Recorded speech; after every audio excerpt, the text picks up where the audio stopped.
तो दोस्तों हाल ही में MRFA डील को लेके कई तरीके के खबर आया। डील को कट डाउन करने के खबर से शुरू करके डील के तहत किस तरीके से मेक इन इंडिया इनिशिएटिव को आगे बढ़ाया जाएगा। इवन दोस्तों इसके अलावा by global make in India initiative जैसे खबर भी आया और साथ ही साथ ये भी बताया जाने लगा कि कुछ एयरक्राफ्ट स्टैंडर्ड से फिलहाल बाहर हो चुका है, पर फिर भी कुछ सवाल रह जाता है, जैसे कि इस डील का आखिर होना क्या है, किस तरीके से डील को आगे बढ़ाया जाएगा, कब तक डील संपूर्ण हो सकता है और इंडियन एयरफोर्स कौन सा एयरक्राफ्ट खरीद सकता है। और दोस्तों आज के इस वीडियो में आप लोगों को ऐसे ही कुछ सवालों का जवाब दूंगा, तो डिटेल में जानने के लिए वीडियो के आखिर तक बने रहिए और चैनल को सब्सक्राइब और वीडियो को लाइक जरूर कीजिए। तो दोस्तों पिछले 2 हफ्ते से MRFA डील को लेके जितने भी खबरें आ रहा है वो काफी कुछ अब तक दर्शा चुका है। हालांकि अगर खबर को इंडिविजुअली देखा जाए, मतलब अलग अलग करके देखा जाए, तो ये काफी कंफ्यूजिंग हो सकता है, लेकिन अगर सभी खबरों को आप एकत्रित करके देखें तो MRFA डील को लेके भारत किस तरीके से आगे बढ़ने का तैयारी कर रहा है इसका काफी अधिक वर्णन आ जाता है। पर दोस्तों फिर भी सवाल ये है कि ये जो एयरक्राफ्टों का ऑफर किया गया है उनमें से कौन से एयरक्राफ्ट को लेके भारत आगे बढ़ेगा, और ये जानने के लिए हमें सबसे पहले जानना पड़ेगा कि एयरक्राफ्टों को ऑफर करने वाले कंपनी डील के अंतर्गत किस तरीके से आगे बढ़ने को लेके अब तक तैयारी किया है। दोस्तों बेसिकली अगर देखा जाए तो सबसे पहले इस टेंडर में ऑफर किया गया एयरक्राफ्टों में बोइंग का एयरक्राफ्टों का ही नाम आता है, क्योंकि बोइंग के द्वारा टोटल 2 एयरक्राफ्टों का ऑफर किया गया है। असल में दोस्तों अगर देखा जाए तो बोइंग कंपनी की तरफ से अपने FA-18EF सुपर हॉर्नेट ब्लॉक 3 एयरक्राफ्टों का पेशकश सबसे पहले किया गया था। हालांकि कुछ महीने पहले बोइंग कंपनी की तरफ से भारत के सामने अपने F-15EX ईगल 2 एयरक्राफ्टों का ऑफर रखा गया, पर कुछ महीनों से ये भी खबर आ रहा है कि बोइंग कंपनी अब अपने FA-18 सुपर हॉर्नेट एयरक्राफ्टों को इस टेंडर से विड्रॉल करने को लेके भी प्लान बना रहा है। मतलब FA-18 और इस टेंडर में नहीं रहेगा और बोइंग कंपनी के एक ही एयरक्राफ्ट इस टेंडर में रहेगा जो कि F-15EX है। दोस्तों इस तरीके की खबर के पीछे तथ्य दिया जा रहा है कि असल में पिछले बार जब टेंडर को जारी किया गया था और उसे लेके एयरक्राफ्टों के टेक्निकल क्लियरेंस राउंड को अंजाम दिया गया था, तब FA-18 सुपर हॉर्नेट इस राउंड को क्लियर नहीं कर सका। हालांकि इस बार के टेंडर में भी एयरक्राफ्टों के जो टेक्निकल रिक्वायरमेंट है उसमें ज्यादा कुछ बदलाव नहीं है, इसलिए बोइंग कंपनी और उसके कुछ अधिकारियों का मानना है कि शायद इस बार भी FA-18 सुपर हॉर्नेट को वही मुश्किल का सामना करना पड़े। हालांकि ऐसे मुश्किलों के कारण कंपनी संपूर्ण रूप से टेंडर से बाहर ना हो जाए, इस कारण से F-15EX एयरक्राफ्ट को सामने लाया गया और F-15EX आने के बाद obviously FA-18 super hornet aircraft का वैल्यू घट गया है। हालांकि दोस्तों F-15EX एयरक्राफ्ट के ऑफर आने के बाद इंडिया में भी कई एक्सपर्टों का मानना है कि शायद अब बोइंग के एयरक्राफ्ट टेक्निकल राउंड को क्लियर कर ले। पर दोस्तों कुछ हफ्ते पहले ऐसे भी खबर आया था कि बोइंग की तरफ से संपूर्ण रूप से अभी तक FA-18 सुपर हॉर्नेट एयरक्राफ्ट को विड्रॉल नहीं किया गया है और बोइंग फिलहाल एयरक्राफ्ट के जो स्पेसिफिकेशन है, मतलब जिस तरीके के एयरक्राफ्ट इंडिया को जरूरत है उसका डिटेल आने का इंतजार कर रहा है, और एक बार डिटेल आने के बाद बोइंग की तरफ से डिसाइड किया जाएगा कि इस टेंडर के तहत FA-18 सुपर हॉर्नेट एयरक्राफ्ट को आगे बढ़ाना है या नहीं बढ़ाना है। दोस्तों इस टेंडर में नेक्स्ट कंपनी है स्वीडन के साफ ग्रुप। आप सबको पता ही होगा कि साफ ग्रुप की तरफ से अपने नेक्स्ट जनरेशन ग्राइफिन या फिर कहे तो ग्राइफिन NG एयरक्राफ्ट का ऑफर किया गया है। हालांकि पिछले टेंडर के दरमियान साफ ग्रुप के द्वारा ग्राइफिन NG को डेमोन्स्ट्रेशन के लिए लाया जाना संभव नहीं हो पाया। उस दरमियान ग्राइफिन E एयरक्राफ्टों को ही डेमोन्स्ट्रेशन के लिए इस्तेमाल किया गया था। हालांकि इस समय पहले के मुकाबले में साफ ग्रुप अधिक स्ट्रॉन्ग पोजीशन में है और उसके पास एक बेहतरीन एयरक्राफ्ट भी है। पर दोस्तों कंडीशन भारत के लिए भी काफी बदल चुका है, क्योंकि पहली बार जब साफ ग्रुप की तरफ से अपने एयरक्राफ्ट को MMRCA टेंडर के लिए प्रदर्शित किया गया था तब भारत तेजस मार्क 1 का डेवलपमेंट कर रहा था। अब तेजस मार्क 1 तैयार होने के साथ साथ तेजस मार्क 1A भी तैयार हो रहा है और तेजस मार्क 2 एयरक्राफ्टों को लेके भी भारत अपने प्रोजेक्ट को काफी तेज रफ्तार से आगे बढ़ा रहा है। तेजस मार्क 2 और ग्राइफिन एयरक्राफ्ट को देखा जाए तो ये सेम क्लास का एयरक्राफ्ट है। ऐसे में ग्राइफिन एयरक्राफ्ट को तेजस मार्क 2 के कारण एक बड़ा झटका मिल सकता है। दोस्तों अब चलिए बात करते हैं रशिया की तरफ से भारत को ऑफर किया गया एयरक्राफ्टों के बारे में। दोस्तों पिछली बार की तरह रशिया की तरफ से इस बार भी MiG-35 एयरक्राफ्ट का ऑफर किया गया है। हालांकि MiG-35 के अलावा रशिया की तरफ से सुखोई 35 एयरक्राफ्ट का भी ऑफर किया गया है, जो कि पिछले बार के टेंडर में नहीं था। दोस्तों MiG-35 एयरक्राफ्ट को देखा जाए तो ये MiG-29 OVT के सक्सेसर है और इसे MiG-29 के बेस पे ही बनाया गया है। हालांकि दोस्तों पिछली बार भी जब MiG-35 एयरक्राफ्ट को इंडियन एयरफोर्स के MMRCA टेंडर के लिए ऑफर किया गया था तब भी ये टेक्निकल राउंड को क्लियर नहीं कर सका। इवन दोस्तों कुछ रिपोर्टों में तो ये भी दावा किया जाता है कि MiG-35 उस दरमियान टेक्निकल राउंड में आखिर से 2 पोजीशन में था।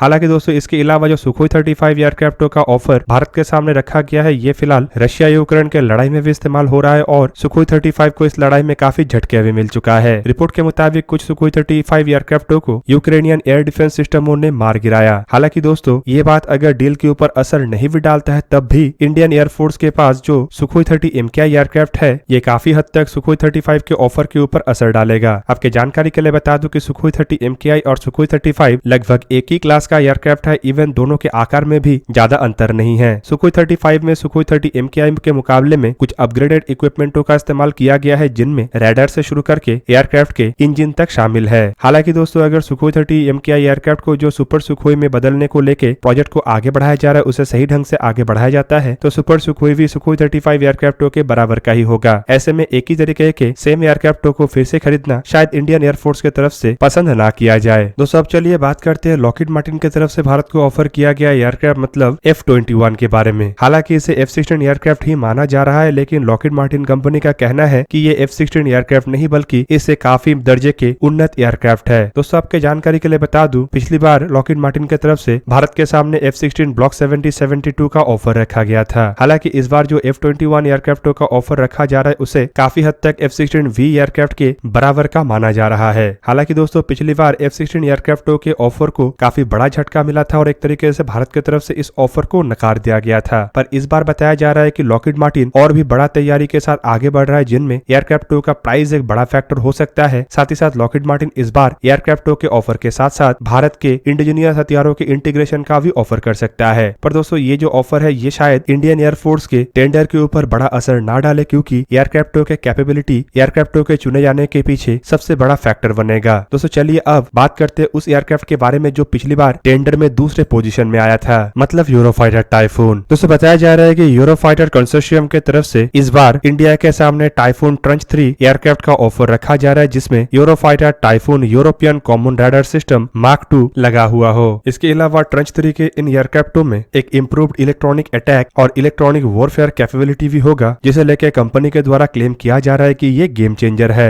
और साथ ही साथ कंपनी का यह भी कहना है कि ये टाइफून एयरक्राफ्ट के पायलट को first look and first shoot capability भी देगा, मतलब लड़ाई के फील्ड में दुश्मन के एयरक्राफ्टों को पहले देख भी पाएगा और दुश्मन के एयरक्राफ्टों के ऊपर पहले वार भी कर पाएगा। दोस्तों देखा जाए तो पिछले बार के टेंडर में डैसॉल एविएशन के राफेल के अलावा केवल मात्र यूरोफाइटर टाइफून ही था जो टेक्निकल राउंड को क्लियर कर सका था। मतलब इस बार भी ये टेक्निकल राउंड क्लियर होने के संभावनाएं हैं। हालांकि यूरोफाइटर कंसोर्शियम के सामने एक बड़ा दुविधा है अलग अलग कंपनियों के द्वारा एयरक्राफ्टों के अलग अलग इक्विपमेंटों को निर्माण करना। हालांकि इसके अलावा भी बड़ा दुविधा एयरक्राफ्टों को भारत में मैन्युफैक्चर करने को लेके भी है, पर बताया जा रहा है कि इस बार यूरोफाइटर कंसोर्शियम के द्वारा इन सभी दुविधाओं को दूर करने का तैयारी कर लिया गया है। इवन पिछले बार जो प्राइस के कारण डैसॉल एविएशन के राफेल एयरक्राफ्ट जीता था, उस प्राइस को भी घटाने का इरादा रखा गया है। दोस्तों अब चलिए पिछले बार के टेंडर जीतने वाले एयरक्राफ्ट मतलब डैसॉल एविएशन के राफेल के बारे में जानते हैं। दोस्तों पिछले बार के 126 एयरक्राफ्टों का जो टेंडर था उसमें डैसॉल एविएशन के राफेल ही जीत हासिल किया था। हालांकि उस दरमियान डैसॉल एविएशन के द्वारा अपने F-3R एयरक्राफ्टों को इंडियन एयरफोर्स के सामने रखा गया था, लेकिन इस बार बताया जा रहा है कि उससे भी ताकतवर एयरक्राफ्ट मतलब F-4 वेरिएंटों को डैसॉल एविएशन के द्वारा भारत के सामने ऑफर के तहत रखा गया है। दोस्तों यहाँ पे आपके जानकारी के लिए ये भी बता दूं कि बताया जा रहा है कि इस बार डैसॉल एविएशन पहले के मुकाबले में और भी सस्ता एयरक्राफ्टों का ऑफर कर सकता है, क्योंकि इस बार इंडिया स्पेसिफिक मॉडर्नाइजेशन को लेके कंपनी को एडिशनल चार्जेस का आवश्यकता नहीं है। हालांकि इंडियन एयरफोर्स के पास ऑलरेडी राफेल एयरक्राफ्ट होने के एक बड़ा बेनिफिट डैसॉल एविएशन को मिल सकता है, लेकिन दोस्तों इससे भी बड़ा चीज ये है कि भारत में इन एयरक्राफ्टों को मैन्युफैक्चर करना अब एक बड़ा शर्त है। आपके जानकारी के लिए बता दूं कि इस टेंडर में जो भी कंपनी को चुना जाए उन्हें टेक्निकल राउंड को क्लियर करने के साथ साथ L1 बिडर भी बनना होगा और साथ ही साथ इंडिया के कई तरीके के शर्तों को भी मानना होगा, जिनमें सबसे बड़ा शर्त है 96 एयरक्राफ्टों को भारत में निर्माण करना। दोस्तों आपके जानकारी के लिए बता दूं कि 114 एयरक्राफ्टों को जो खरीदने के डिसीजन लिया जा रहा है उनमें एयरक्राफ्टों को कई कैटेगरी में डिवाइड कर दिया गया है, जिनमें सबसे पहले भारत 54 एयरक्राफ्टों का डील करेगा और इस डील के अंतर्गत 18 एयरक्राफ्टों को जहां पे off the shelf directly purchase किया जाएगा, तो वहीं पे बाकी के 36 एयरक्राफ्टों को मेक इन इंडिया इनिशिएटिव के अंतर्गत भारत में मैन्युफैक्चर करना पड़ेगा। दोस्तों इन 36 एयरक्राफ्ट और 18 एयरक्राफ्ट जो भारत ऑफ द शेल खरीदेगा उसे जहां पे फॉरेन करेंसी के द्वारा भुगतान किया जाएगा, तो वहीं पे दूसरे डील के अंतर्गत 114 में बाकी बचे 60 एयरक्राफ्टों को केवल मात्र भारत में ही निर्माण करना नहीं पड़ेगा, बल्कि इन्हें भारत स्वदेशी करेंसी मतलब पैसे से खरीदेगा। अब दोस्तों आपके जानकारी के लिए ये भी बता दूं कि इस बार के शर्त के मुताबिक 114 एयरक्राफ्टों में से 18 एयरक्राफ्टों को ऑफ द शेल परचेस किया जाएगा, तो वहीं पे 96 एयरक्राफ्टों को संपूर्ण रूप से भारत में मेक इन इंडिया इनिशिएटिव के अंतर्गत निर्माण करना है। मतलब कंपनियों को टेक्निकली राउंड को क्लियर करने के बाद अपने दिमाग में इस बात को भी रखना है कि भारत के इतने सारे शर्तें हैं और उसे भी पूरा करने के बाद ही टेंडर को जीता जा सकेगा। पर फिलहाल अभी दोस्तों माना जा रहा है कि इस टेंडर अंडर में सबसे मजबूत दावेदार पहले की तरह राफेल ही है। तो दोस्तों ये था आज का वीडियो। अगर आपको वीडियो अच्छा लगा तो लाइक कीजिए और मेरे चैनल को सब्सक्राइब कीजिए और साथ में बना हुआ बेल आइकन को भी प्रेस कर दीजिए ताकि आप मेरा वीडियो देख पाए सबसे पहले। जय हिंद।